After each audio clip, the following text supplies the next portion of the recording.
Human beings, we're really good at protecting ourselves from different things. Whenever we're hurt, we tend to try to prevent ourselves from being hurt again in the same way.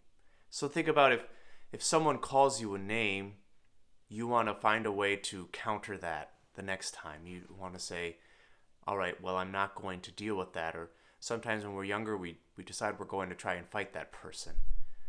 Or other times it can be something worse when we're hurt by a family member or a friend, and so we avoid that person. Or perhaps we say to ourselves, if it's a father or figure that hurts us, that we say all male authority figures are bad, and then I can't trust those types of people in my life, and it's almost like a vow we make over our lives.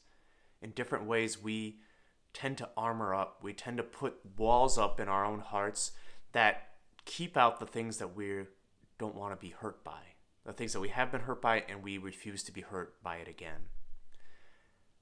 But what that only does in us is produces these places where we can't let the love of God in. It produces in us this unwillingness to let God really heal our hearts because we're so afraid of being hurt again that these walls kind of put those blocks in place. But God does give us armor in this world, in this fight. We are in a battle against the principalities and powers, as St. Paul says, against the devil and all of his legions that continually attack us with different things every day.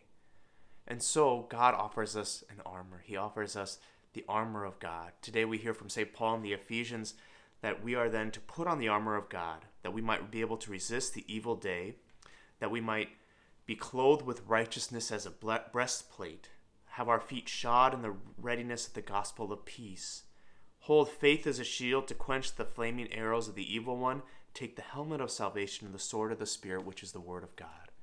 Each of these things are important for our own armor.